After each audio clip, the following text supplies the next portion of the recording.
এ কেমন রাজ্য বলো, কে খারাপ কে বা ভালো? ভালো মানুষ অন্ধকারে, অমানুষী আলোর দ্বারে। এ কেমন হচ্ছে খেলা, চারিদিকে কষ্ট মেলা।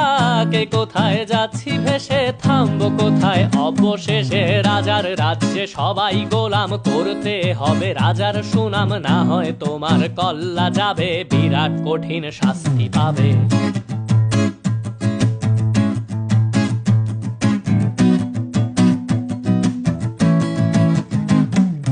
ভাবছো কোথায় কে সে রাজা, আমরাই রাজা দিচ্ছি সাজা। অফিস ব্যবসা সমাজ চালাই, মানুষ হয়েও মানুষ জ্বালাই। আমরাই সেই মুখোশ মানুষ ভালো, সে যে উড়াই ফানুষ। কইয়ের তেলে কইটা ভেজে পরের ঘাড়ে চাপাচ্ছি দোষ। এ কেমন রাজ্য বলো, কে খারাপ কে বা ভালো? ভালো মানুষ অন্ধকারে, অমানুষ